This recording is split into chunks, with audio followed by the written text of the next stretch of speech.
అమ్మవారిని ఎంతమందిని మనం ఈ కుల సంఘం మీటింగ్ పిలుస్తున్నాము, ఎంతమందిని తీసుకురాగలిగాము, ఎంతమందికి మనం ఎదరికెళ్ళడానికి ఓతం ఇవ్వగలుగుతున్నాం ఈ సంఘం ద్వారా అనే విషయాన్ని కూడా ఈ యొక్క సంఘ నాయకులు తప్పనిసరిగా అర్థం చేసుకుంటారని నేను భావిస్తా ఉన్నాను.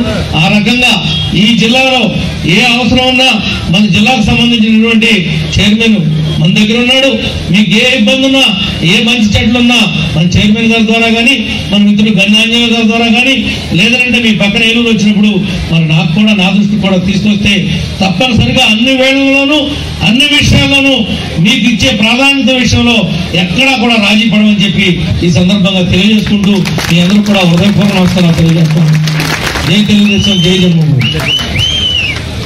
స్థాయిలో ఉత్తమ జిల్లా పరిషత్ గా మనం తెచ్చుకున్నటువంటి అటువంటి మహనీయుల యొక్క కుర్చీలో కూర్చొని రాబోయే రోజుల్లో కూడా పశ్చిమ గోదావరి జిల్లా యొక్క అభివృద్ధిలో అన్ని ప్రాంతాలకు ఆదర్శంగా ఉండేలా కృషి చేస్తున్నటువంటి మన యువ కిషోరం బాపిరాజు గారు గాని కృతజ్ఞతలు చెప్పవలసిన ఒక మహా వ్యక్తి యొక్క కార్యక్రమానికి ముఖ్య అతిథిగా రావటం మా అదృష్టం. ఎవరైనా మనకు కానీ మన కుటుంబానికి కానీ సహాయం చేసుకున్న వాళ్ళకి, సహాయం చేసిన వాళ్ళకి కృతజ్ఞత చెప్పవలసిన సమయం కానీ అటువంటి మరి ఈ సందర్భంగా ఇక్కడికి వచ్చినందుకు నేను ఎంతో సంతోషిస్తూ నాకు కానీ సోదరుడు బాపిరాజు గారికి కానీ మరి మాకు జన్మనిచ్చింది మా తల్లిదండ్రులు అయితే రాజకీయ జన్మనిచ్చి మేము ఈ రోజు ఎమ్మెల్యేగా నేను కానీ జిల్లా పరిషత్ చైర్మన్ గా సోదరుడు బాపిరాజు గారు కానీ మేం కానీ మా ఇద్దరి కుటుంబ సభ్యులు కూడా మేము బతుకున్నంత కాలం కూడా మహనీయుని మర్చిపోకూడదు. అటువంటి మహనీయుడు, మహానాయకుడు మరి గర్మ మోహన్ రావు గారు సోదరుడు అన్నగారు మా ఇద్దరికి కూడా ఈ జిల్లా కులపరంగా మా ఇద్దరికి ఇబ్బంది వచ్చిన మాట వాస్తవం. అన్ని కులాల్ని కూడా మనం కలుపుకోవాలి.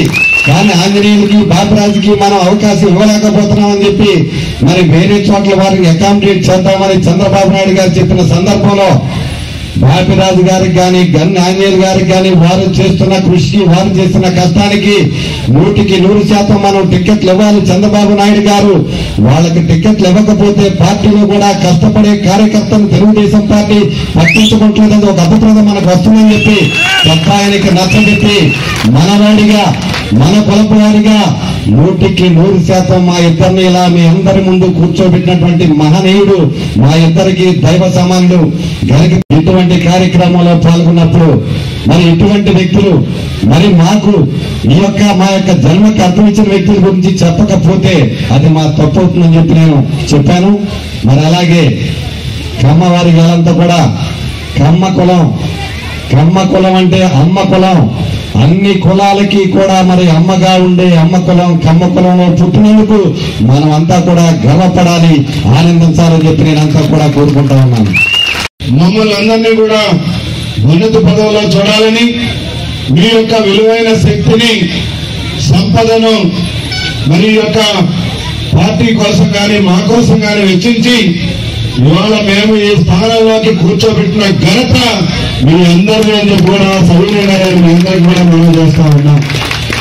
మరీ ముఖ్యంగా నేను నా సొంత ప్రాంతంలో నాకు ఇబ్బంది వచ్చిన సందర్భంలో రాజకీయాల్లో తాడేపల్లిగూడెం ప్రాంతం వచ్చినప్పుడు తాడేపల్లిగూడెం నియోజకవర్గంలో కమ్మవారి సంఖ్య తక్కువ సందర్భంలో కూడా చాలా ఇబ్బందులు కోర్చి, మీ ప్రయాసాలు కోర్చి, మీ బిడ్డగా, మీ సోదరునిగా నన్ను దీవించి ఇవాళ ఈ యొక్క ఉన్నత స్థితిని నాకు ఏర్పాటు చేసినటువంటి ఘనత తాడేపల్లిగూడెం నియోజకవర్గ ప్రజలని చెప్పి కూడా సవినయంగా నేను ఈ సందర్భంగా మీ అందరికీ మనం చేస్తా ఉన్నా. ఓడిపోయిన సందర్భాల్లో కూడా నాతో 5 సంవత్సరాలు వెన్నంటి ఉండి గడిచిన ఎన్నికల్లో నేను రూరల్ మండలం నుండి పోటీ చేసినప్పుడు గెలుస్తానని తెలుసు కూడా చంద్రబాబు గారి దగ్గర నా కీర్తి పెంచాలని ఈ జిల్లాలోనే కాదు సొంత డబ్బు నేను ఇవ్వకపోయినా ఖర్చు పెట్టి ఈ రాష్ట్రంలోనే అత్యధికంగా 20,500 ఓట్ల మెజారిటీని తెచ్చిన మీ అందరికీ కూడా శిరస్సు ఉంచిన హృదయపూర్వక ధన్యవాదాలు, కృతజ్ఞతలు తెలియజేస్తా ఉన్నాం. మీరు గెలిపి సేవలోనే వాళ్ళు ఉంటారు, వారికి అవసరమైనప్పుడు మేము అండగా ఉంటాం. కానీ మేము కొన్ని సందర్భాల్లో కులాన్ని చూసుకోలేని పరిస్థితి ఉన్నప్పటికీ కూడా అభిమానించి ఆదరిస్తాం. 100% మీ సమస్యలను తీర్చేదానికి కృషి చేస్తామని చెప్పి ఈ వేదిక ద్వారా నేను మీ అందరికీ కూడా హామీ ఇస్తూ, పెద్దలు మోహన్ రావు గారికి సమయాభావం ఉంది. ఇప్పటి వరకు కూడా చాలా మంది దాతలు ఇచ్చారు, దాతలు సహకరించారు. కానీ పెద్ద కార్యక్రమం మరి ఇక్కడ ఓన్లీ ఒక కమ్మ కులమే కాకుండా మనం ఎదుటి కులాలను కూడా కలుపుకొని పోవాల్సిన అవసరం ఎంతైనా ఉందని చెప్పేసి నేను మనవి చేస్తా ఉన్నాను. కమ్మ కులంలో చరిత్ర చూసినట్లయితే, కమ్మవారి ఇళ్లలో శుభకార్యాలు చూసినట్లయితే ఆ రోజుల్లో వెనుకబడిన కులాల అన్ని కులాల వారిని కూడా మనం అందులోకి మన శుభకార్యాలకు పిలుచుకునే ఆనవాయితీ ఉందని చెప్పేసి నేను చేస్తా ఉన్నాం. ఎందుకంటే కమ్మవారు ఎక్కువ వ్యవసాయ కుటుంబాల నుంచి వచ్చిన వాళ్ళు. ఈ రోజు చాలా మంది వ్యవసాయానికి దూరమైపోతా ఉన్నారు. వివిధ కారణాల వల్ల వ్యాపార రంగంలో కానీ, మిగతా రాజకీయ రంగాల్లో కానీ, పారిశ్రామిక రంగంలో కానీ ఇలా కమ్మవాళ్ళే ముందంజలో ఉన్నారు. చాలా సంతోషమైన విషయం. కాబట్టి నేను మీ అందరికీ చేసే మనం ఏమంటే, తప్పకుండా మన ఇతర కులాల వాళ్ళని కూడా గౌరవించాలి, ప్రేమించాలి. నన్ను అడిగితే నా వ్యక్తిగత అభిప్రాయం అయితే ఈ రోజు ఈ కార్యక్రమంలో మిగతా కులాల వాళ్ళు కూడా మీరు ఆహ్వానించుంటే బాగుండి ఉన్నాము అని చెప్పేసి నా మనవి. నేను ఎవరు నా దగ్గరకు వచ్చినప్పుడు కూడా నేను ఎప్పుడు అదే సందేశం ఇస్తా ఉంటాను. అందరూ కలుపుకుపోదాం. ఇవాళ ఈ రాష్ట్రంలో ప్రభుత్వం ఉన్నా, ఒక మంచి కార్యక్రమం చేసినా అందరి ఒంట్లో ఉంది రక్తమే తప్ప నీళ్లు లేవు. కులాలు మతాలు వేరైనా ప్రేమ అభిమానాలు అన్నీ ఉన్నాయి. మీకు తెలుసు, చాలా మంది పిల్లలు ఈ రోజు మంచి ఉన్నత చదువులు చదువుకుంటూ కూడా అభిమానించి మనసుకు నచ్చిన వాళ్ళు అబ్బాయి ఇంకొక కులం, అమ్మాయి ఇంకొక కులం కూడా చేసుకుంటా ఉన్నారు. అది కావాలి సమాజంలో. ఒక కులాన్ని ఒకరు ప్రేమించుకునే భావన, ఒక కులాన్ని ఒకరు అభిమానించే పరిస్థితి రావాలి ఈ సమాజంలో.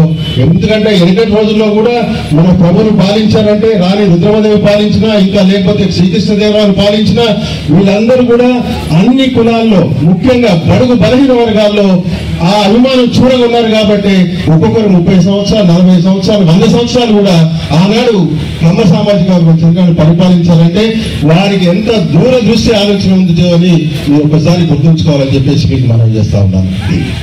నిజమైన నాయకుడు ఎవరు ఉన్నారంటే నందమూరి తారక రామారావు అని చెప్పేసి మనం మర్చిపోవద్దని చెప్పేసి చేస్తున్నాం. అంత మంచి ఉన్నతమైన సినీ రంగంలో రారాజుగా వెలుగుతున్నటువంటి నందమూరి కీర్తి చేసిన నందమూరి తారక రామారావు గారు ప్రజాసేవ కోసం తన అన్ని వదులుకొని 1982లో ఏ రకంగా పార్టీ స్థాపించి ఏ రకంగా రాజకీయాలకు వచ్చాడో మీకు తెలియని విషయం కాదు. నేను కొత్తగా చెప్పాల్సిన అవసరం కూడా లేదని చెప్పేసి మనం చేస్తా ఉన్నాను. ఆ రోజు వచ్చిన తర్వాత ఏం చేశారు? ఉమ్మడి రాష్ట్రంగా ఉన్నటువంటి ఈ ఆంధ్రప్రదేశ్ కానీ, అటు తెలంగాణ జిల్లాలో కానీ బడుగు బలహీన వర్గాలు కానీ మిగతా కింది స్థాయిలో ఉన్నటువంటి కులాలని పైకి తీసుకొచ్చి, ముఖ్యంగా మీలాంటి చదువుకున్న మహిళా సోదరులందరినీ కూడా రాజకీయ రంగం ప్రవేశం చేసిన ఘనత ఎవరిదంటే ఆనాడు ఎన్టీ రామారావు గారు అని చెప్పేసి నేను మీ అందరికీ గుర్తు చేస్తా ఉన్నాను. ఆ రోజు చేసిన ఆ మహానుభావుడు వేసిన చెట్టే ఈ రోజున అంచెలంచెలుగా ఈ రకంగా వ్యాపించింది. ఎందుకంటే ఆయన కమ్మవారు అయినప్పటికీ కూడా మిగతా కులాల వారిని ప్రేమించి, మిగతా కులాల వారిని దగ్గరికి తీసి వారికి ఉన్నత పదవుల్లో కూర్చోబెట్టాలి, అగ్రవర్ణాలతో పాటుగా సమానంగా మీరు కూడా ఉన్నత స్థాయిలో ఉండాలని తీసుకొచ్చి దూర దృక్పథంతో ఆలోచించిన మహానుభావుడు ఎన్టీ రామారావు గారు అని చెప్పేసి మీకు మనవి చేస్తా ఉన్నాను. మరి వారి బాటలో మరి ఈనాడు గత 20 సంవత్సరాల నుంచి కూడా చంద్రబాబు నాయుడు గారు ముఖ్యమంత్రిగా ఉన్న 10 సంవత్సరాల్లో కానివ్వండి, మరి ఇప్పుడు కానివ్వండి, ఒకసారి మీరు జిల్లా నుంచి చూసినట్లయితే నిన్నగాక మొన్న 5 నెలల కింద ఏర్పడినటువంటి మంత్రివర్గంలో కూడా ఎటువంటి వారికి కులాలు మతాలు అనే భావం లేకుండా ఒక సోదరిమణి, ఒక మహిళకి ఇక్కడ మన మాణిక్యాలరావు గారికి అవకాశం కల్పించారు అంటే అది పరిపాలన దక్షతలో ఒక కర్తవ్యం అని చెప్పేసి నేను ఎందుకు గుర్తు చేస్తా ఉన్నా అంటే, కమ్మవారు చాలా కాలం పాటు దేశాన్ని ఏరినటువంటి రారాజులు మహారాజులు ఉన్నారు. సంస్థానాలు పోయింది, రాచరికం పోయింది. ఇప్పుడు ప్రజాస్వామ్యంలో కొత్తగా ఈ వ్యవస్థలో మరి ఈనాడున్న మన మాజీ ముఖ్యమంత్రి గౌరవనీయులు తారక రామారావు గారు, ఈ రోజు చంద్రబాబు గారు కానీ మనం కింది కులాల వారిని కూడా గౌరవించడం, ప్రేమించడం నేర్చుకోవాల్సిన అవసరం ఎంతైనా ఉందని చెప్పేసి నేను మీకు మనవి చేస్తా ఉన్నాను. ఎందుకంటే ఎవరి కులాల మీద వాళ్ళకి అవమానం ఉండాలి, ప్రేమ ఉండాలి కాదంటాం లేదు. పక్క వారిని కూడా మనం ప్రేమించినప్పుడే మనం బాగుంటాం, వాళ్ళు బాగుంటాం, భవిష్యత్తు బాగుంటది, అన్ని బాగుంటాయని చెప్పేసి మీ అందరికి మనవి చేస్తూ మరి ఆ దారిలో ముందుకు సాగాలని చెప్పేసి మీ అందరికి మనవి చేస్తూ మరి ఇప్పుడే సోదరు చెప్పారు, మీ అందరి కృషితోని జిల్లాలో ఒక మంచి కమ్మవారి సేవా సమితి ఆధ్వర్యంలో ఒక కళ్యాణ మండపం కట్టుకుంటున్నారు. దీనికి వెనకాల ఎప్పటి నుంచి ఏ రకంగా చేసుకున్నారని చెప్పేసి సోదరుడు విన్నవించడం జరిగింది. చాలా సంతోషం. అంతేకాదు నేను ఇక్కడికి వచ్చిన తర్వాత సుమారు ఒక 10-12 మంది దాదాపు ఒక 10 లక్షల రూపాయల వరకు విరాళాలు ఇచ్చారంటే సంపాదనలో ₹1 సంపాదిస్తే 10 పైసలు ప్రజాసేవ కోసం, కుల సేవ కోసము, ఇంకొక సేవ కోసము, పేదవారి సేవ కోసము కాంట్రిబ్యూట్ చేయడంలో చాలా గొప్ప మనసున్న వ్యక్తులుగా మనం అందరం అనుకోవాల్సిన అవసరం ఉంది. కాబట్టి నా వంతు కృషిగా కూడా మీ తాటి మండపం కోసం బాపిరాజు గారి కోరిక మేరకు తప్పకుండా నేను కూడా హైదరాబాద్ లో కానీ నాకు పరిచయం ఉన్న స్నేహితులు, మిత్రులు, బంధువుల దగ్గర కూడా మీ కమ్మ కళ్యాణ మండపం కోసం తామరపల్లి కూడా నిర్మించడానికి కోసం తప్పకుండా నేను కూడా ఆర్థిక సహాయం చేయడానికి ఎట్టి పరిస్థితుల్లో వెనుకడుగు వేయను. మీతో పాటుగా నా వంతు కృషి కూడా ఉంటుందని చెప్పేసి మీకు మనవి చేస్తా ఉన్నాను. అంతేకాదు నాకు తెలియదు ఆచరణలో అంటే చట్టపరంగా నేను ఇవ్వచ్చునో నాకు తెలియదు. ఒకవేళ ఒక పార్లమెంట్ సభ్యుడిగా కనుక కళ్యాణ మండపానికి డబ్బులు ఇవ్వడానికి రాజ్యాంగం కనుక ఒప్పుకున్నట్లయితే దాంట్లో నుంచి మినిమం ఒక 5 లక్షల రూపాయలు నేను మీకు అప్పు ఇస్తానని చెప్పేసి చేస్తా ఉన్నాను. కానీ వీలు కాని పక్షంలో నా స్వదాగా నా కష్టార్జితంతోనైనా మీకు నా మిత్రులతో కలిపి కూడా మీకు ఆర్థిక సహాయం చేయడంలో మీ అందరితో నేను ముందుంటా అని చెప్పేసి మనం చేస్తూ మరి మీ అందరితో ఇంకా సోదరులు ఇప్పుడే రాధాకృష్ణ శేషరావు వచ్చారు. వారు కూడా మాట్లాడాల్సిన అవసరం ఉంది. కాబట్టి నేను వెళ్ళిపోవాల్సిన అవసరం ఉంది. కాబట్టి ముందు మాట్లాడి బయలుదేరదాం అనే భావంతో మన కులస్తుల్లో ఉన్న పేదవారికి విద్యను అందించే విధంగా ప్రతి ఒక్కరూ కూడా చదువుకునే విధంగా అనేక మంది కృషి చేస్తున్నారు.